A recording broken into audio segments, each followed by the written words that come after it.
A creative vibe on the Urban Kube with Sister Shemiza.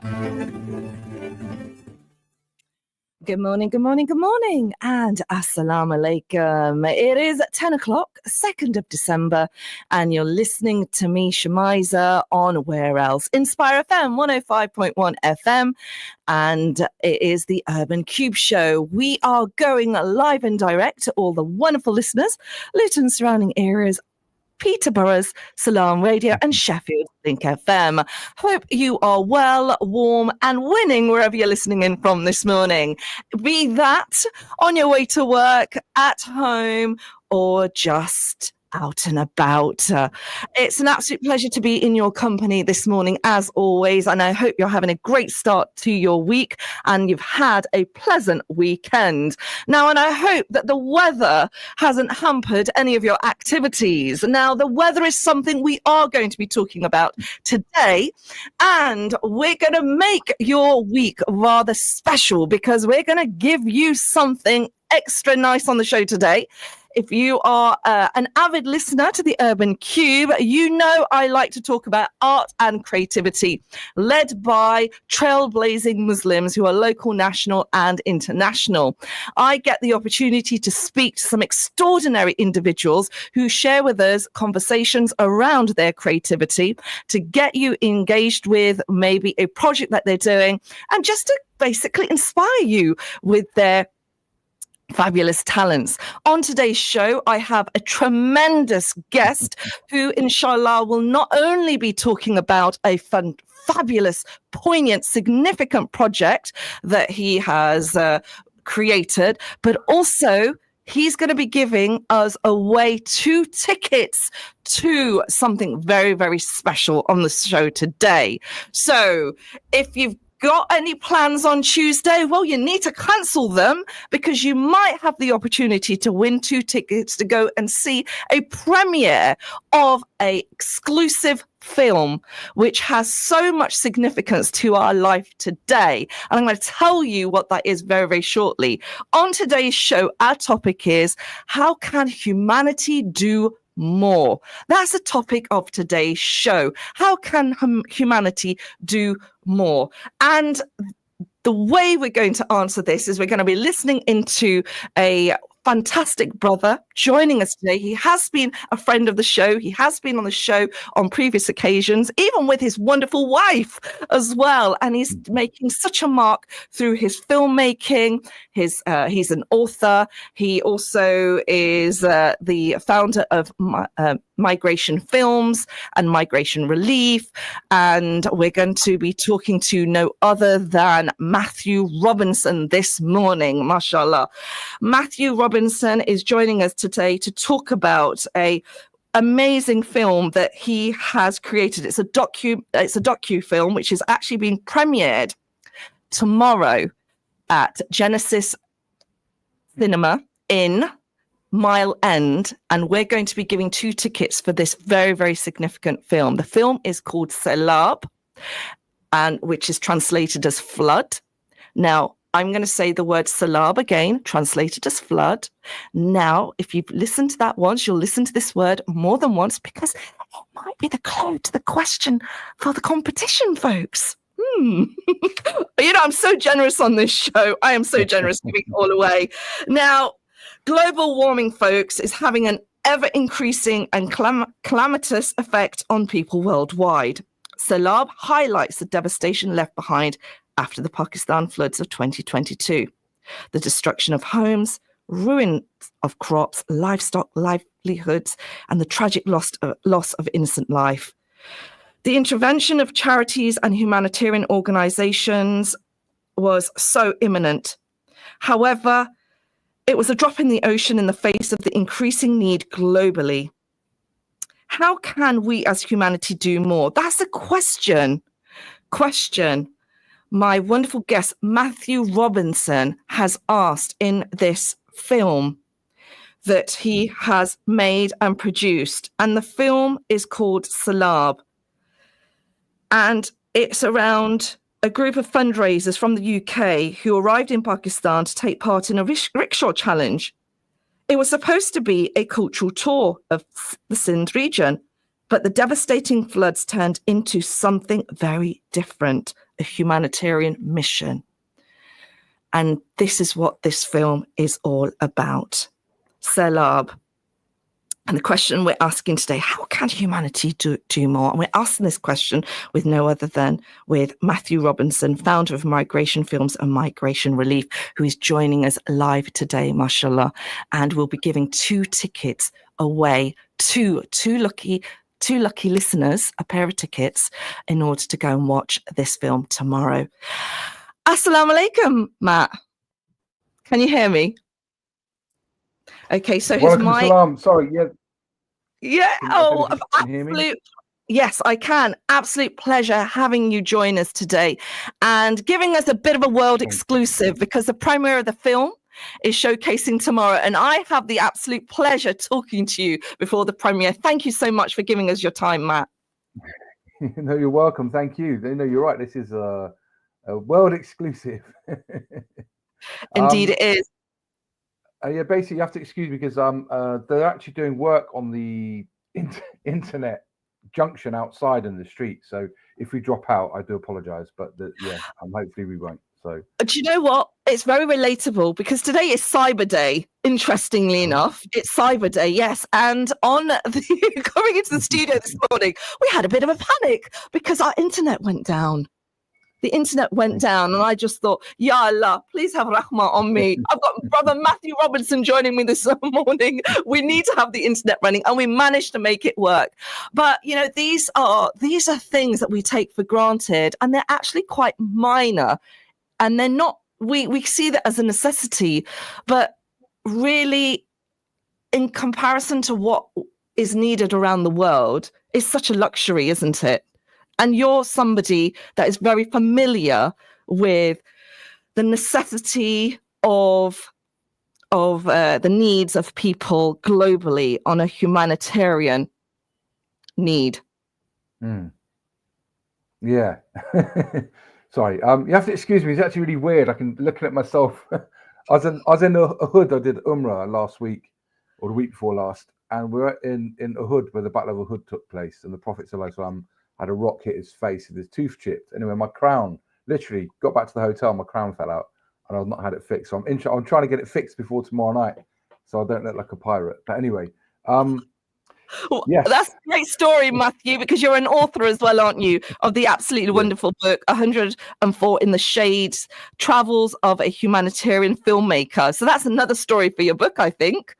Upcoming one. Well, book 2. I've started writing book 2 already. So, but that's work entitled K2 and in between. But and I'm going to start a third one about the protest as well. So I haven't started the third one yet, but yeah. And mashallah, you are a notable activist. Yes, well, I do what I can. I do pretty, no more than anyone else, really. When you think about it, you see these amazing people down on the street. People like Pal Pulse, for example, they're at everything. They're at the national protests. They do stuff midweek. They're always turning up. People always turning up, and they stay within the bounds of the law, but they cause enough disruption and pull enough attention to themselves to highlight the cause. And that's I salute people that turn up. Like every day, there's actions every day, and people are going to it every day. So they're amazing, really. Indeed. Thank you for reminding us. And you do step up for many causes. And one cause that you are very passionate about is humanitarian relief as a filmmaker. You've traveled around across the globe, really, with many a charity at the front line, filming the plight of our brothers and sisters around the world. And this film is one very, very significant example of your humanitarian travels with a charity which turned out to be in the middle of a flood in Pakistan. Tell us more, Matt, about Selaab, the film, and how this came about. Okay, so well, actually, we were, Farah, myself, and the organization is Muslim Charity, and we were attempting K2 base camp in August 2022. And when we got there, we didn't make it, and Farah and I turned back at the first base. We were really sick. But basically, to get that far, there's a lot of bridges. You have to do a jeep ride up from Skardu up to Ashkoli, where the trek starts. And on the way, there were, have these like kind of military pontoon bridges. That's the kind of bridges they have. All gone, all washed away. And at one point, we had to go in a wooden fruit crate on a zip line across this raging torrent to get across. And that was the start of the floods. And whilst we were there was washout in like Peshawar and all around there, and of course down in Sindh. So this all happened in August whilst we were in Pakistan. So we came back to the UK, and then Muslim Charity had already organised the rickshaw challenge. It was supposed to be a cultural trip, cultural sightseeing. It's obviously, the ethos behind it. Now I'm going to explain a little bit about the rickshaw challenge, because I think it's important that people are aware of why people were there in the first place. So the saying, give a man a fish, you feed him for a day, teach a man a fish, you feed him for a lifetime. Well, that's the ethos of the rickshaw challenge. The first one was in 2019 in Punjab, which was amazing. It was like Leah, Bakar, Multan, Bahawalpur, Delaware, and it's beautiful. This one obviously was planned for Sindh. Now, when I did the trip in 2019, there was a brother, his name's Asghar, and he couldn't pay his rent. His children weren't in school. He was in a terrible state, and he was selected. The rigorous selection process that MC have to see if people have how they can get income, whatever, or their dependents, what they need. And he qualified to get one of these rickshaws. Now, what people did, we had to raise money. I think it's about $3,000 per rickshaw, and that included the price of the rickshaw, plus a training course in business and mechanics of how to maintain them. So anyway, that was 2019. And of course, their children that were put into school, and there had to be quarterly school reports sent back to the charities to make sure that they're getting this. Are they utilizing it? Which I think is really important. What's the word? Donor feedback, kind of, making sure that everything is as it's supposed to be. So when I went back in 2022, so this is 3 years later, Asghar was the guy. You see him at the start of the film. Asghar is the guy who, in 3 years, he went from being a beneficiary to running all of the rickshaw drivers, teaching them how to run a business, teaching them how to upkeep their rickshaws. And he'd bought his land, he'd built his house, his children were in school, and he was helping his family and friends in the area. And just from that gift of the rickshaw, it helped the community, not just an individual. And it's ongoing. It's the kind of thing that he could teach his children. His children could do. They could buy more rickshaws. They could expand. Do you know what I'm saying? So it's a really important program. So anyway, I was obviously booked to film this because I did the first one in 2019, and we were like, the floods happened, and we saw the devastating images, of hotels, entire blocks being washed away. I've never seen anything like it. We saw recently, and this is why I think this film's actually really poignant today, 2 years later, is we're seeing it in Europe now. We look what happened in Spain a couple of weeks ago. Look what happened in this country. Indeed, the floods in the country, we just always think it's a third world problem, but global warming impacts everybody. Nobody is immune to this, and I think you're very right in saying so, making that comparison. Obviously, the devastation there, and the systems in place are not as strong as maybe here in recovery, but the people in Pakistan are still recovering 2 years later and trying to build their lives, unfortunately.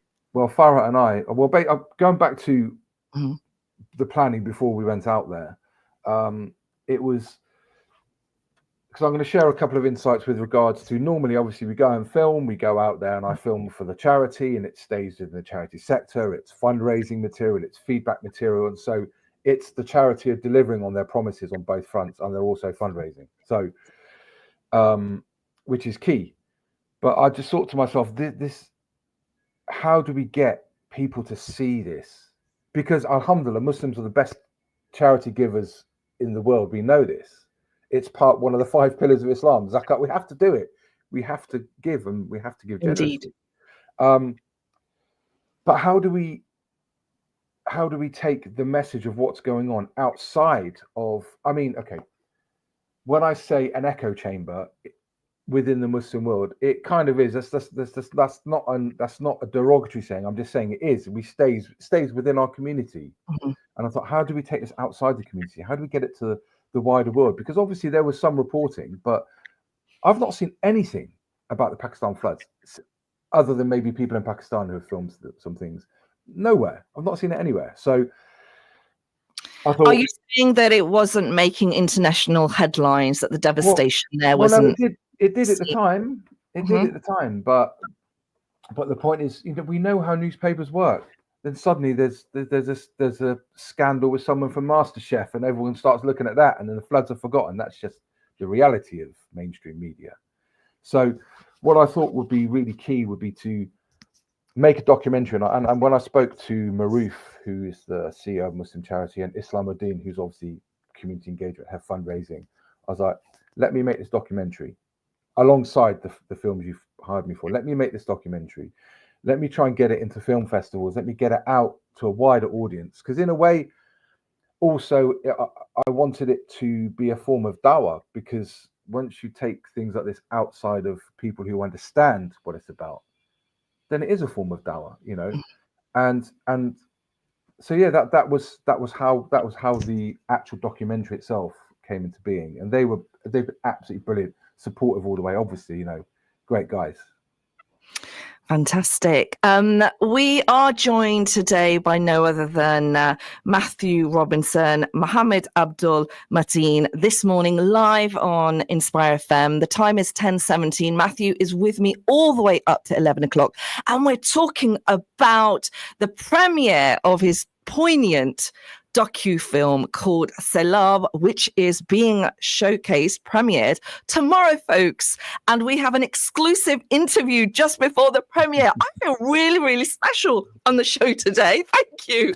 I feel quite glamorous because I get this exclusive interview with this very, very significant premiere of this docu-film, which has actually been shown at Genesis Cinema in Mile End, London, tomorrow evening, and we are giving away 2 tickets to 2 lucky winners to go and watch this film exclusively on the show today. And you also get a chance to meet the filmmaker himself at the event as well. It can't get more glamorous than that, right? Now, the question I have is, what's the title of the film? What is the title of this very, very important documentary film, which explores a humanitarian mission? And hopefully, inshallah, once you watch this film, it really will open your eyes to just the importance of giving and understanding and appreciating. Shemiza, I think it's important that whoever answers this question, they need to get the Urdu and the English. Oh, I like that. I like that. Brilliant. And you heard it from the man himself. You've got to give the title of the film, not only in the English translation, but also the Urdu as well. And the way you're going to do that, folks, is contact us on 07779 481 822, 07779 481 822 to get an opportunity to win this pair of tickets, which I think is an absolute treat for me on the show.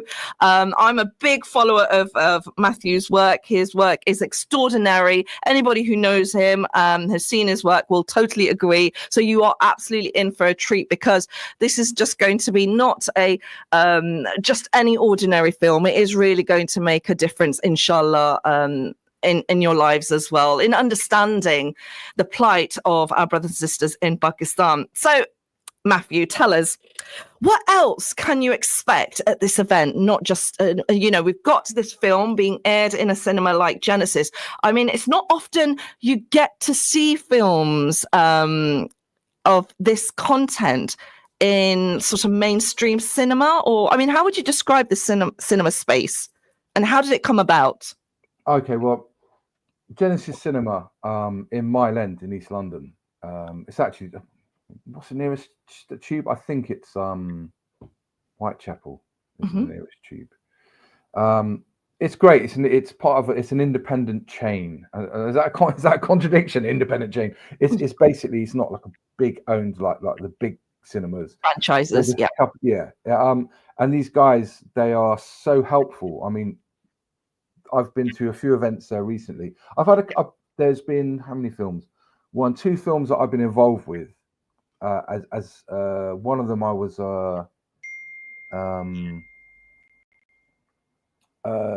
first assistant director, and did some shooting when I had to direct when the director was in scenes. So I went to a screening there. I've been to a couple of other screenings over the years, all independent filmmakers, all friends of mine.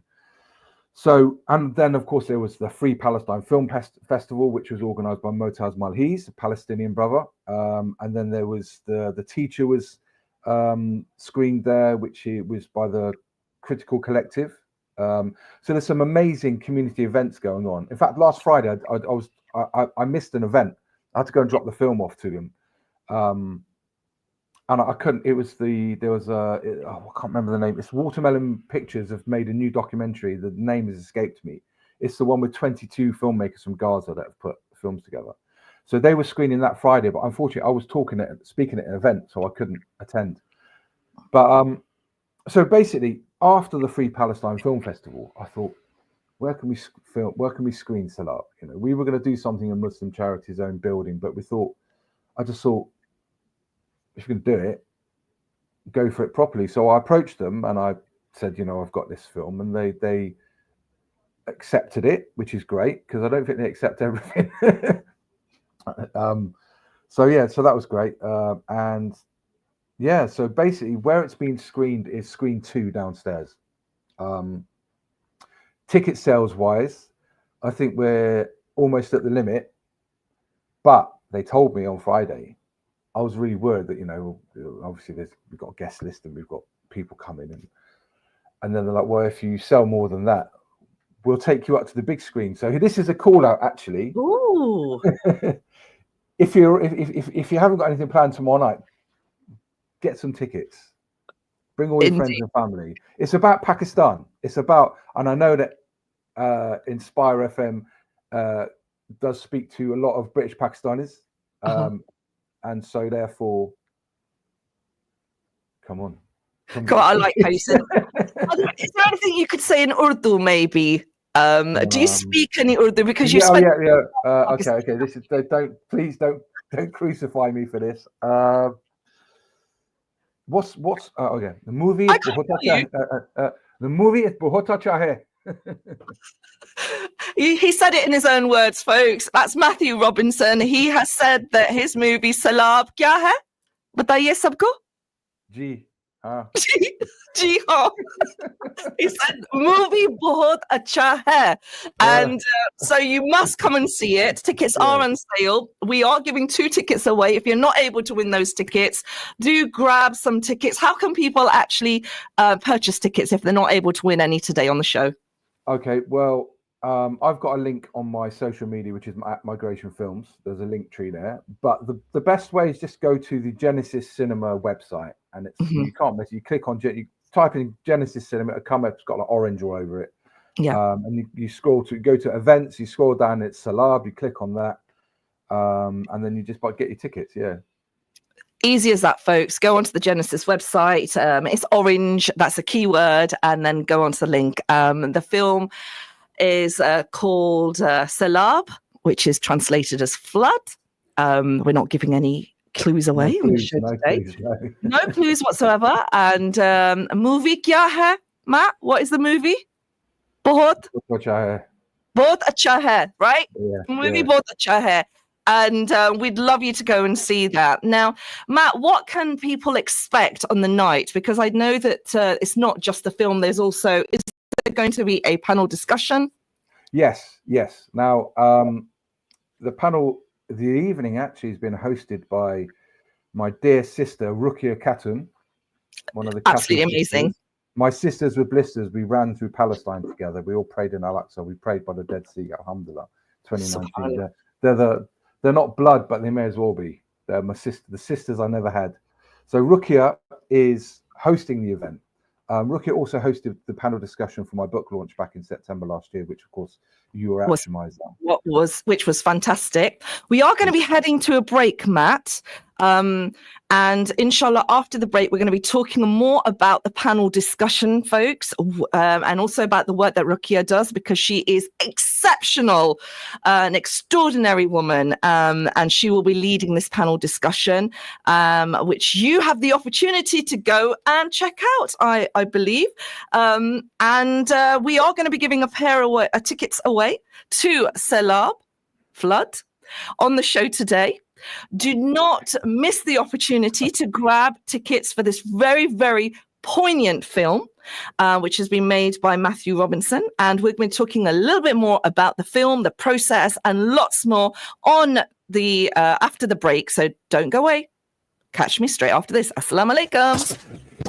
This program will continue after the break. Continue listening to Inspire FM. Inspire FM. Inspire 105.1 FM.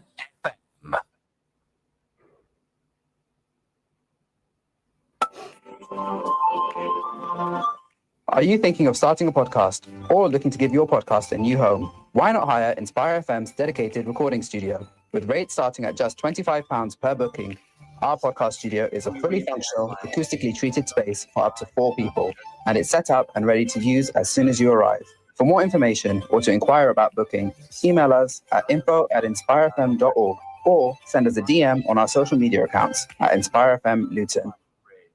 Why do Tops Pizza deliver the top pizzas in Luton and Dunstable? For a start, all the toppings are 100% halal and Tops use fresh dough every day. Then there's the cheese, the highest quality available. And when it comes to food preparation, cleanliness is taken as part of our faith. So that just leaves the taste, choice, and great offers, including buy one, get one free on all medium, large, and extra large pizzas. Tops Pizzas, Wellington Street, LU1 5AA. Order online, topspizza.com or via Just Eat. Download our app or call 01582 72 5000.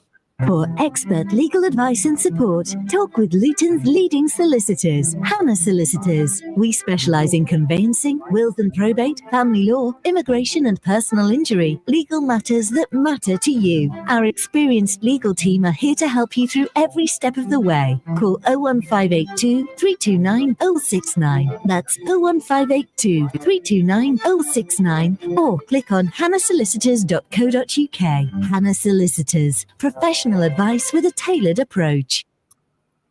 The Prophet Muhammad sallallahu alaihi wasallam said, the most blessed nikah, marriage ceremony, is the one with the least expense spent on it.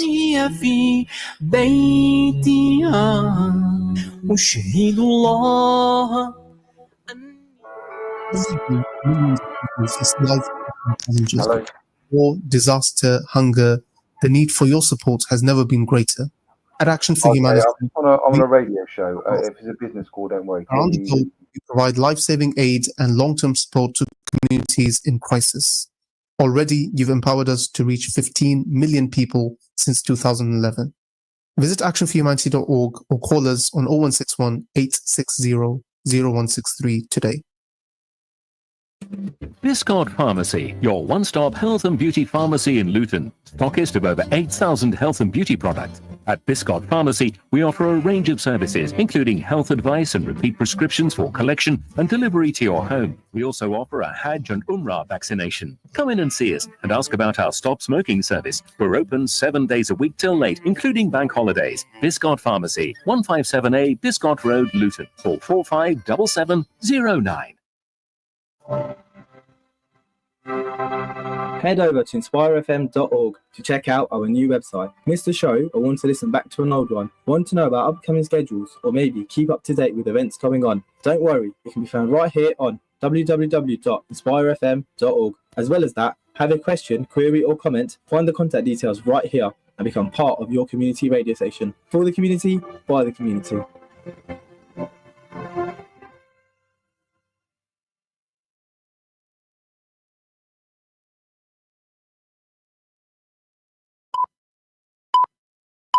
From the studios of Inspire FM, the time is now 10:30. Catch a creative vibe on the Urban Kube with Sister Shemiza. Good morning, good morning, good morning, and assalamu alaikum. It is 10:30, 2nd of December, and you're listening to me, Shemiza, where else? On Inspire FM 105.1 FM. We are going live and direct to the wonderful people, Luton surrounding areas, and Peterborough's Selaab Radio and Sheffield's Link FM. Hope you are well, warm and winning wherever you're listening into. This is the second part of the Urban Kube Show, and thank you for staying with me. And we are joined by an extraordinary guest, somebody who is a real trailblazer when it comes to humanitarian filmmaking with the theme of humanitarian relief. I am delighted to be joined by award-winning filmmaker and also founder of Migration Films and the charity Migration Relief, and author of 104 in the Shade, Travels of the Humanitarian Filmmaker, no other than Matthew Robinson or Mohammed Abdul Mateen. He is joining me today to talk about another amazing project that he has completed, and he is sharing with us tomorrow, and it's an exclusive premiere at no other than at Genesis Cinema, which is in Mile End in the East End of London. Now, this is a very, very important film as it explores the devastation left by the floods in Pakistan in 2022. And it follows the journey of a group of fundraisers from the UK who arrived in Pakistan to take part in a rickshaw challenge. And it was supposed to be a cultural tour of Sindh region, but the devastating floods turned it into something very different, a humanitarian mission. And that story didn't stop there. Mashallah, Matt has created a documentary film following the unfortunate experience of the devastation that was left there in the flood. And he's bringing that to us and showcasing that at Genesis Cinema. And you wonderful listeners will have the opportunity to win a pair of tickets to go and watch this I understand it's an award-winning documentary film tomorrow. And in order to do that, you need to answer this question. What is the name or the title of the film? We want the Urdu and the English translation as well. And Matt has also said that the film, Kya hai Matt? What is the film? Bahut acha hai. Bahut acha hai, in his own words. And you know what? We're going to find out why your film Bahut Acha Hai. Matt, thank you so much for staying with us. I know you're extremely busy, mashallah, and it's an absolute pleasure to have your company this morning live on Inspire FM. Now, the whole process, Matt, of making the film and actually having to watch it back, how does it make you feel? Alhamdulillah. Thank you, Shemiza. Well, before I go into that, I just want to say thank you to the listeners for listening and tuning in. And one in particular, shout out to our mutual brother, Selaab Jones, who's out in Penang, listening in from Penang. That's dedication. So salams to you, Selaab. Oh, amazing. The amazing brother Selaab Jones, who I've had the pleasure of interviewing on Inspire FM, and I look forward to bringing him back because he's got a story and two to tell, I'm sure. Yeah. He traveled. Oh my gosh, traveled around the world with his wonderful wife, taking lots of photographs. What a story he's going to bring. Now, your story, Matt, oh my goodness. Now, watching back to the footage that you filmed, how does it feel for you? Does it feel surreal? Do you feel like, well, you're actually there? I mean, what's that experience like, processing it all? Okay, now this is a very interesting question. Now,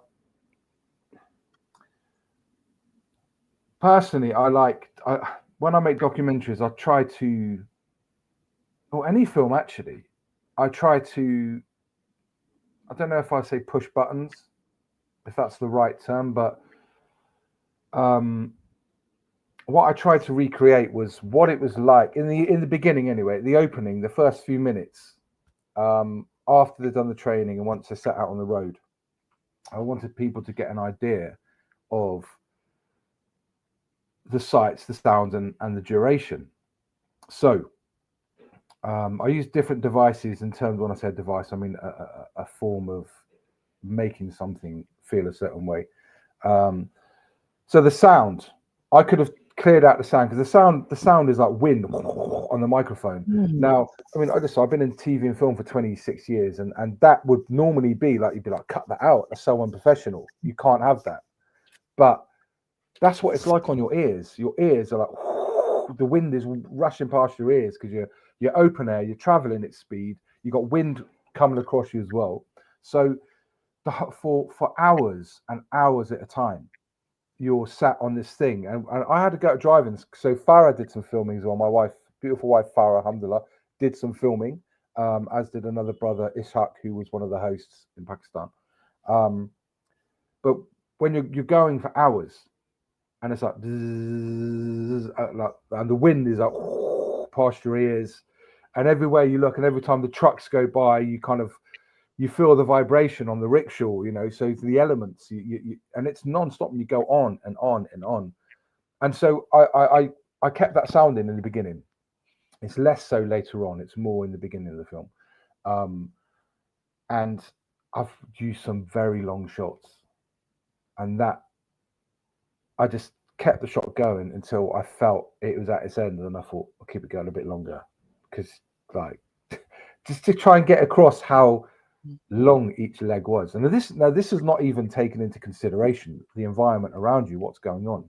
This was just the experience of the rickshaws, because that in itself is, you've got accelerator, you've got a clutch, you've got gear change, foot up, foot down. There's a lot to take in just to drive these things, because they're manual, they're not automatic. So you're thinking all the time, and then you're checking out, can you overtake someone, can you not? The roads, there's a big pothole coming, there's so much to take into consideration just to drive the rickshaw itself. So I tried to encapsulate that in the first kind of like 5 to 8 minutes. And then after that, you start to see it creeps in.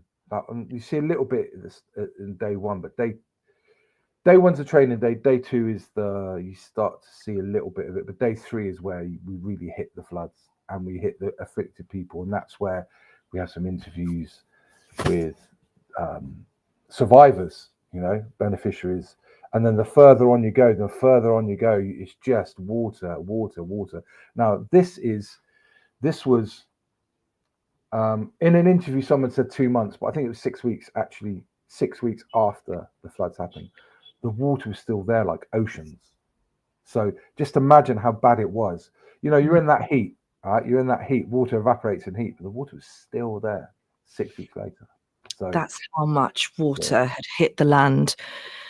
And there's no system in place to kind of get rid of it. So it is the way it came, it's the way it has to go, unfortunately. One of the brothers actually in the film, one of the brothers, Cameron, he's like, you're looking at it, you're looking everywhere, and you're wondering, how is this going to go? How is all this water going to go? Because it's just there, It is indeed, unfortunately. Folks, if you've just tuned in, it is 10:38 and you're listening to me, Shemiza, on the Urban Kube Show, and I'm joined by my esteemed guest, no other than filmmaker, activist, artist and author Matthew Robinson. He is talking to me today about a very poignant documentary film that he has made called Selaab, Flood, which is going to be premiered tomorrow at Genesis Cinema in Mile End. And we have an exclusive interview. I feel very privileged and very lucky that just before... It was always going to be you, Shemiza. We've hiked together. We've been in the mountains. You're always number one on the list. Bless you. Thank you, my brother. We are family, alhamdulillah. And it's always a pleasure. But your work is very poignant. It's very inspiring. And I hope it will inspire many people watching the film. What is the thing that you're wanting people to take away from Selaab, Matthew? Well, there's numerous things. One is the pushing the word out that people are still affected. I mean, Farah and I went back last year after we did K2 base camp a second time. We went back a a year late, well, almost a year later. It was, in fact, it was a year after the floods. And they were rebuilding houses, and we were seeing how people who had everything washed away were being housed. But what do I want people to take away from this? I mean, I think I would like people to be aware that the volume, the sheer volume, the sheer magnitude of a disaster like this affects people in such a way. People like I don't want to give anything away. Just watch the film, but there's some very sad moments in it. Some very sad moments, and how people. I was at a talk the other night. Sorry to go off on a caveat. I was at a talk the other night, and the sister, one of her sister, Mazzy D, she said, you know, I'm not here to give the voiceless a voice, because they have a voice, and I totally with that. I can't stand it when people go, I'm here to give the voiceless a voice, blah blah blah. It's like, no, you're not, mate. You're just handing them the microphone. They've got a voice themselves, and that is what I wanted to do. People to see the personal stories, the magnitude of the disaster. That most of it is probably from Northern Europe, Western Europe, and or the bigger industrial nations. You know, the carbon footprint of Pakistan is so minuscule compared to other countries. And this is so significant what you've just raised there, that the carbon footprint of Pakistan is minuscule, and yet it's been impacted so heavily by the carbon footprint across the world. The irony there. Yeah, I mean, I will say in this film, I was very lucky. There's a brother called Wali Ullah, and he's a Hollywood producer. And I sent the film to him, and he looked at it, and he gave me some feedback on it, which I was really, really grateful for. But I asked him, I said, is it rubbish? Is it okay, or is it brilliant? He said, it's okay. And I said, be blunt with me, yeah. And so for that to have that from him meant a lot to me. And he pointed out other ways I could have. He said, you know, he compared it to 2 Oscar-winning films, which I was like, great. He said it's unfair to compare. Sorry, let's get some context here. It's unfair to compare it to these Oscar-winning films, because what I would suggest, if you had more have an environmentalist interview, because I didn't do any of that. I didn't interview environmentalists. We hardly touched on that during the documentary. But that wasn't the film I was making.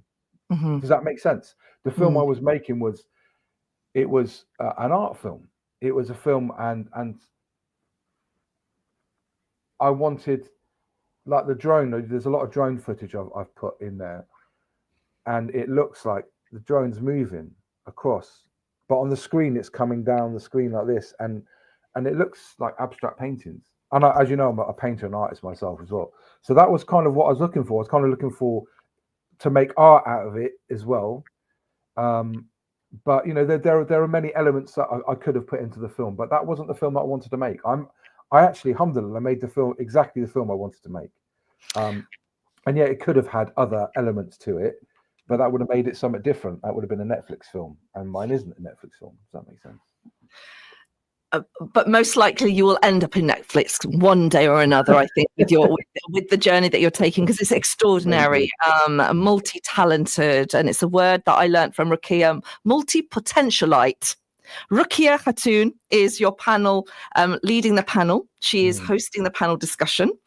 And tell us more about the panel discussion and what that will entail. Well, it's obviously I'm on it as the filmmaker. Maruf Pirzada, who's the CEO of Muslim Charity, he's on it to talk about the charity side, how they operate, which I think is key. And this is one of the things I think we need to talk about, how we can do more. And then I have Sabia, who is one of the participants. It was her first time she'd done anything like this. There are other people. There's some amazing. I could have got Farah, my wife, on the panel.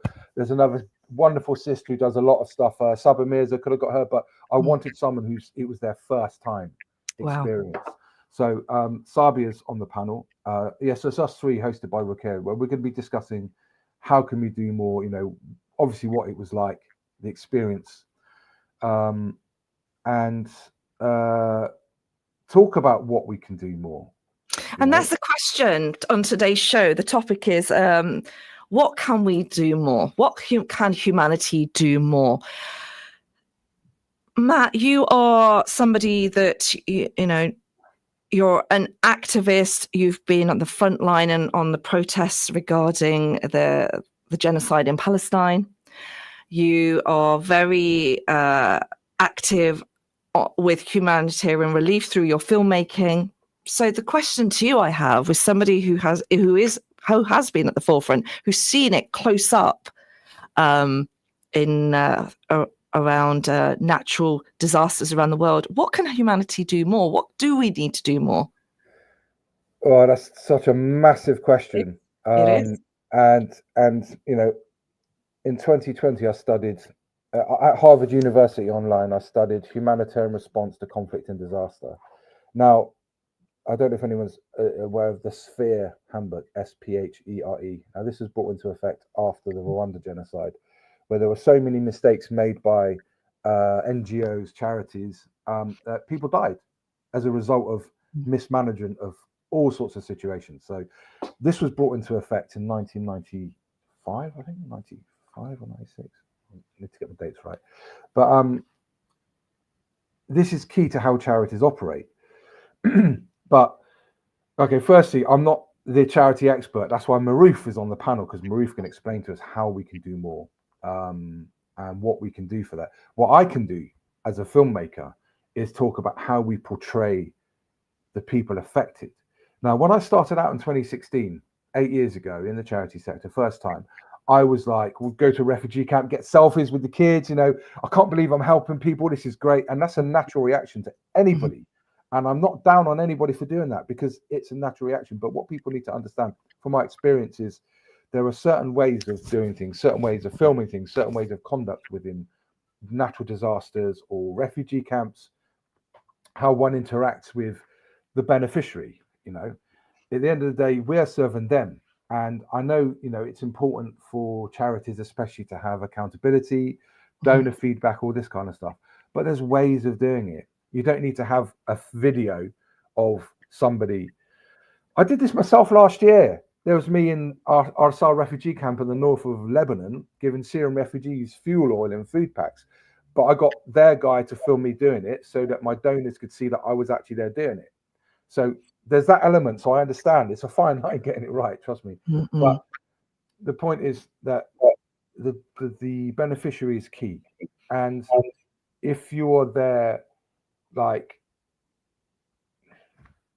I mean, I'll give you another example of my distribution I did last year in Shatila camp in Beirut with Palestinian refugees, third generation, first generation, people born in the camp, some people who are alive in the Nakba that were there. And you're handing these boxes out, and I see some brothers are like, Salam alaikum. And these brothers, there was almost like a resentment, because it's like you or me, right? Someone's helping us out and they're making a big song and dance about it. They make these banners up and then there's people filming you. And it's like, I really think we need to rethink how we go about things, you know. And when I interview people, I go, look, I make them, I get informed consent. So I make sure they know exactly what's going to happen with this. And I ask them, would you want to do this if you weren't receiving, if you weren't in this position? It's okay if you don't want to, you know. And I asked them, and I think that's what everybody needs to do. You know, I've seen stuff with people, children without limbs from Gaza, and there's people stood all around them going, look at his brother, his child, he's lost his legs. Alhamdulillah, we're here, we've given him new legs. And the child's like this. Like, it's like, we need to be really more sensitive of how we depict the people that we're helping, because Islamically, they're helping us. Islamically, for the Akira, they're the ones who are helping us. They're the ones giving us a blessing. You know, in the dunya, we're helping them, but it's the other way around. The big picture is it's the other way around. SubhanAllah, that's a very, very poignant reminder. Thank you for reminding us about the benefits of charity and being a little more sensitive in our actions, and not voyeuristic. because I think there's an element of voyeurism, unfortunately, and that fine line we need. I mean, sorry to cut in, but there's there's an element of there needs to be visibility and branding so people can see what's happening. But I think getting that right is a fine line. I think Muslim Charity do a good job of it. I do personally, and I know they're my favourites, and there's other charities as well, but that are humble and careful with how they deal with themselves. They don't exploit situations. I've never, do you know what I mean? But I think it's really key, and I think that nobody has actually found that perfect balance yet, because there's always a little element of more. Even with my own charity, what I did, I look back from last year, I was buzzing. I was over there on my own. I took like $13,000 in cash that I brought over to like buy the aid and from the organization I was working with. And when they set it up, they had a banner made, and it was great. Alhamdulillah, they made a banner, but something inside of me was a little bit like. But at the same time, it's like it was visibility, so people could see that migration relief was doing this, that we were delivering. So it really is a fine line. You're showing transparency, aren't you? You're showing that I am here, and you're the money that's given is an amana. Because you're delivering it, and I think that's the question that Brother Tanvir Ahmed Mughal has asked about. Charities are doing extremely good, but he talks about authorities doing corruption. Where does the money go? So forth. That was his question. Thank you for your text, Brother Tanvir. Very kind of you to join the show with us with your question. I've got an answer for that. Please do. Personal experience in Lebanon.